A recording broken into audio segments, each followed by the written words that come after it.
I'm so honored to be here today, celebrating the 30th anniversary of the World Food Prize Youth Institute.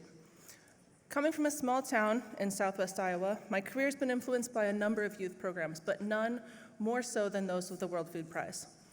I participated in the Global Youth Institute 22 years ago, back in 2002.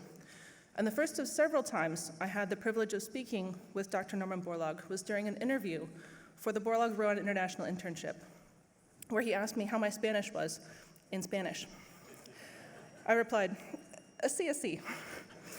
And then I was selected for an internship at Erie in the Philippines and not at a Spanish-speaking country. And so between my junior and senior year of high school, 17 years old, I spent 8 weeks in the Philippines, surrounded by grad students, postdocs, and international scholars, developing and testing a screen for starch mutants in rice. I was asked today to reflect on how this experience impacted my career path. It didn't just impact it, it defined it. Growing up, my parents were high school teachers, so I was no stranger to the value of a good education, but agriculture was not on my radar at all. It was a remarkable time. The human genome had just come out, the rice genome had been sequenced, so I was very excited about genetics. But after my experience at the Global Youth Institute and at Erie, I fell in love with research and with plant genetics and ultimately plant breeding. During my undergraduate degree in genetics at Iowa State, I made sure to get as many research experiences in the lab as possible to broaden my horizons. My PhD program at the University of Minnesota in applied plant breeding and molecular genetics helped me fall in love with maize, not only as an important world crop, but also as a model organism for genetics. Later at Purdue University, I focused on applied field-based quantitative genetics and high-throughput phenotyping in maize and sorghum, before finally starting as faculty at Michigan State 6 years ago. So what did I learn from the World Food Prize experience that was so impactful? And why was that so important to me that I've since been involved in youth institutes in 4 different states and continue to volunteer with this program? The first and most obvious answer, we've seen that early exposure to the challenges in international agriculture can open young people's eyes and minds to the opportunities for innovation. We need problem solvers coming from diverse points of view with different areas of expertise if we're going to solve these issues. No one's an island.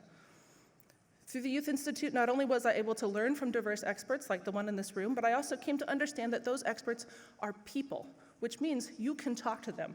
You can and should learn from them. That early exposure gave me confidence and the bravery to talk to important people, which is an incredibly handy skill. Having the privilege to speak here today in this year feels like particularly relevant timing for me. When I started my program at Michigan State in genetics of maize and allied grasses, there hadn't been a maize breeder or field-based geneticist there in multiple decades, which meant there was no germplasm. So how do you start a research program like that from scratch? You go to the gene bank. The US National Plant Germplasm System has an incredible wealth of diverse accessions available, and that's where I started. Then you build collaborations, and then you pay it forward. In my case, I've gone on to provide populations and germplasm to collaborators throughout the country. I'm grateful to the NPGS not only for facilitating my research, but also for co-hosting a side event at this event that brought together graduate students, postdocs, and curators from across the country to the World Food Prize for the first time to share their research utilizing diverse germplasm. That had been a dream of mine for over a decade that I was finally able to make a reality. Another thing I took away from my experience with the World Food Prize is the can-do spirit of agriculture. You have to know your science, you have to have good ideas, but then you have to do the work and see it through.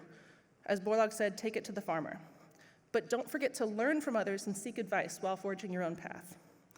Finally, focus on education. In the effort to seek the next Norman Borlaug, that must include education and passion for inspiring the next generation. As one of the laureates, Dr. Carrie Fowler, said earlier this week, if we want to meet food needs in 2050, the time to start is not 2049, the time is now. The same holds true for inspiring future generations. The engagement and interest of that future generation is being sparked right now at this Youth Institute. Remember that we are all human and we're all in this together. Like diverse germplasm, we as humanity have the tappable potential to save the world from current and future food crises. But we have to be willing to actively seek out those solutions, follow through, and convince all stakeholders, including governments, to set aside our differences and come and sit on those shelves together. Thank you.